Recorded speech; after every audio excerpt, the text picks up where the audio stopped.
to everyone. I warmly welcome you back to the Rofel BBA Digital Learning. Uh, so far as the topic is concerned, I already have discussed the other introductory part about the other basis of the market segmentation. We already have discussed about the geographical base and demographical base. So one is still remains, that is psychographical basis. So today I'm going to teach you about this, and let's discuss about the topic now. See, look at here, psychographical basis. So far as psychographical base is concerned, it is probably, not probably, but it is always uh, divided the groups or the consumer on the basis of psychographical characteristics of the buyers, like social class, their lifestyle, their perception, their learning, and their attitudes, and their personality. This psychological characteristics always refer to the inner of the intrinsic qualities of the individual consumer. Consumer with the same geographic and demographic or even the groups can be exhibit very different psychographical profile. Psychographic segmentation mainly involve some of the other sub basis or the point. That is, first of all, let's try to understand what is the social classes. We always hear or maybe discuss about the social classes. I am the living in the middle class, we people are or the upper classes. Because of their classes, their choices or their need are vary. So marketer must focus on the psychographical characteristics, like the people to whom they are targeting, whether they are living in their middle class family, their lower class family. So the product and its marketing strategies may always be depend on the social classes. Here the social classes doesn't mean the income base. See, let me tell you, this is not the income based classes only, but it means relative status in the community. आपकी community में क्या हैसियत है वो भी मायने रखता है. So far as these classes are concerned, there are upper classes, upper classes, middle classes, lower middle class, upper middle class, and lower class also. So marketer always try to make their focus or strategies according to the classes, the people whom they are targeting. All right. And what next is this life cycle. Lifestyle is a total pattern of life. एक ही line का answer लिखना है आपको. जब भी अगर आप लिखिए लाइफस्टाइल के बारे में, let me tell you again, you should write this line. Lifestyle is a total pattern of life. It can be defined as one's own way of living. कोई एक व्यक्ति how he is living, it is his own life style. It is reflected in terms of their interest, their association of the use of the product, and the way of influencing others. People purchase those products which are reflect their lifestyle. I may suppose go with the product which may suits to my own lifestyle.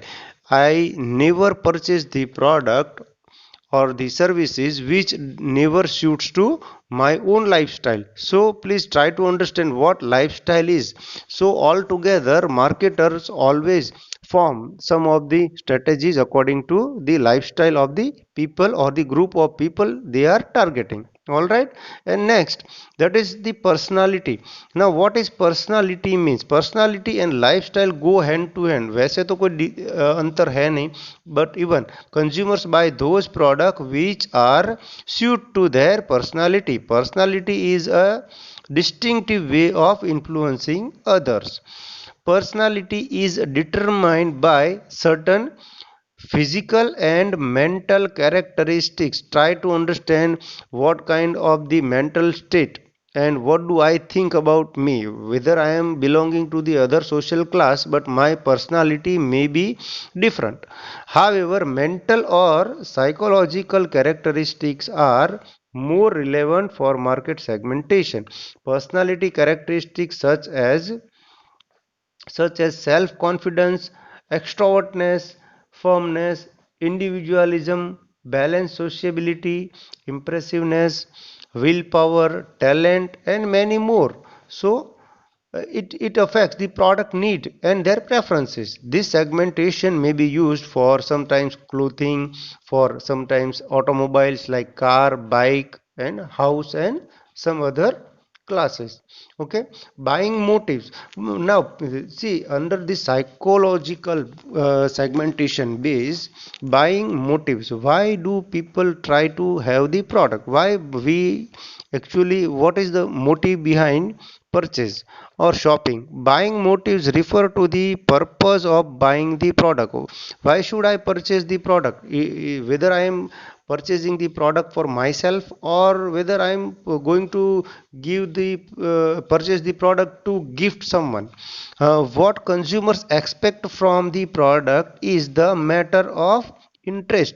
Particularly, a center focus here is what exactly the consumers expect from the product. People hold the different motives of different product. They buy those products that can be matched with their expectation. At least, what do I expect from the product? I may suppose want the product which might be fulfill my need up to 3 to 4 months, so I may go with that product. If I wish to have the lifelong or the durable products, my motives may be differ. So these are some of the psychological characteristics, and the marketer must try to understand about its uh, whole strategy and the concept. I hope you all are listening me well and understand the exact point. Segmentation, we already have learned about the segmentation. This is simply putting the a whole group of the customers who have the similar needs and wants, or sometimes we may uh, understand it as the homogeneous need. Homogeneous means it is always almost same or nearby their need and want, so we may put them together in one group. All right, we may have the groups like teachers group, we may have the groups like students group, we may have the groups like the auto rickshaw association, we may focus on some of the professionals like CA, like uh, advocates, and like doctors. They all maybe belongs to the some different group of the people. So company must always try to focus some of the segment and try to put the efforts behind find out the group to whom they are targeting. All right, so these are all about the segmentation. I hope you all understand this topic well. All right, thank you so much.